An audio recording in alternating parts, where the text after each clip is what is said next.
This is the story of Michael Blake, former paratrooper, one of the many ex-GIs who have found themselves drawn back to those places they had known during the war, seeking the old thrill of excitement, but never finding it. But Blake's was a strange story, different from most. Maybe you've heard it. Well, the end of it anyway. It hit the headlines at the time. That bewildering end up here at the village of Saint-Elzéar in the rugged mountains of the south of France. The summer dawn comes quietly to the village perched here on the edge of the precipice. Father Goron, the village priest, always the first awake, was on his way to the church when suddenly the bells were ringing. The bells that had been silent ever since the disappearance of the gauntlet of Saint-Elzéar, the famous green glove which had made this village an object of pilgrimage to the sick, the maimed, and the faithful for nearly 1,000 years.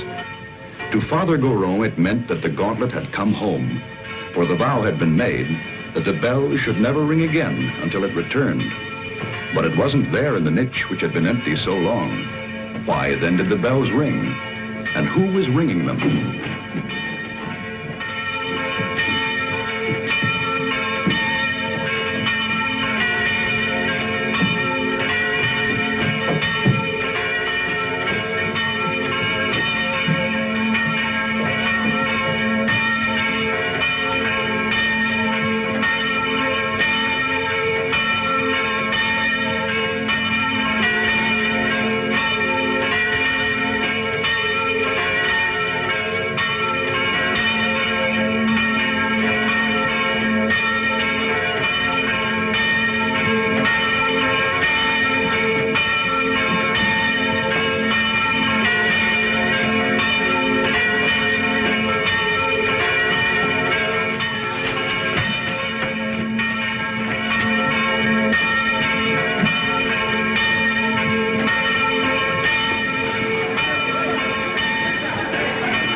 He has come home. Who brought it, Father? Nobody. There was nobody there. Only the dead man.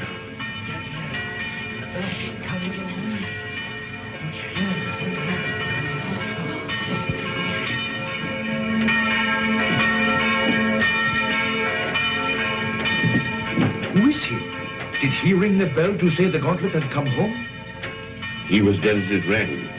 Nobody was up there. Los Angeles, California, an American. So there it was. The miracle of the gauntlet that had come home with no one to bring it, of the bell that rang with no man alive to pull the rope, and of course, the mystery of the dead man. That was the end of the story.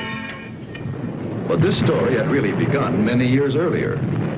August 1944. The Allied liberation of the south of France.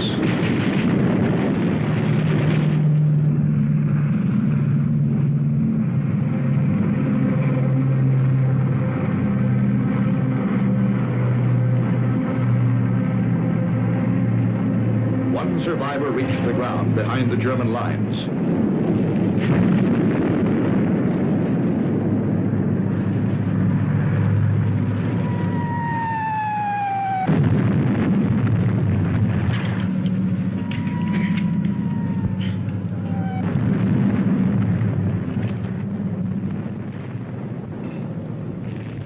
Hold it. Come here.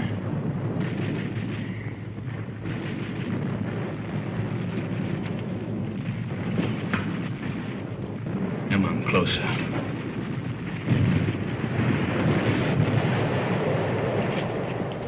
Turn around.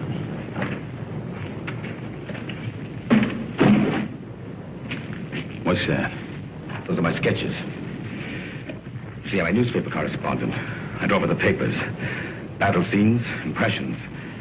My name's Paul Rona. I see yours is Blake.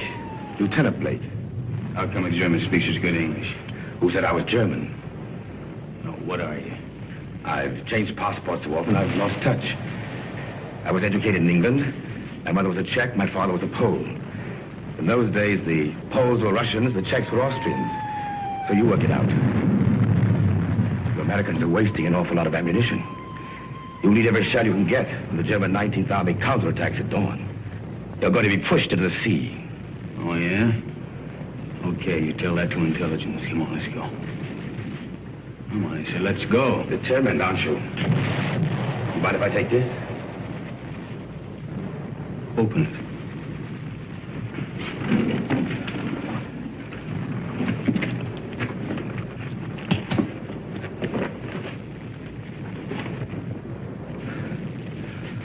I told you I sketched. Now, wait a minute. What else you got in there? It's a green glove. Something very valuable. Listen, Blake. If you let me go, it's yours.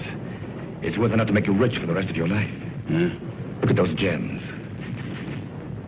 I told you I sketched. That's merely a sideline. In peacetime, I'm an art dealer. Antiques. I have a shop in London, Paris, even New York. You've probably heard of it. Rona's, close to Tiffany's. Never been there.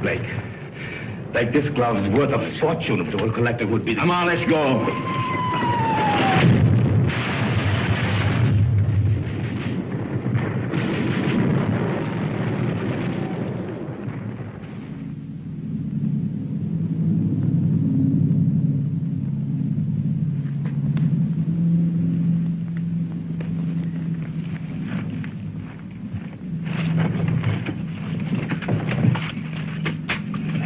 Shoot, we're friends.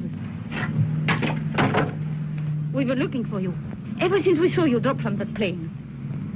Don't worry. The underground has helped many others before you. There's a German here. Where is he? Nobody here, monsieur. I guess a shell must have got him. Hurry, please, hurry. Wait a minute. Germans are counterattacking 19th Army. I got to get a message through. A messenger will leave at once. Promise? I promise. Of course, let others worry now. Pierre, help him.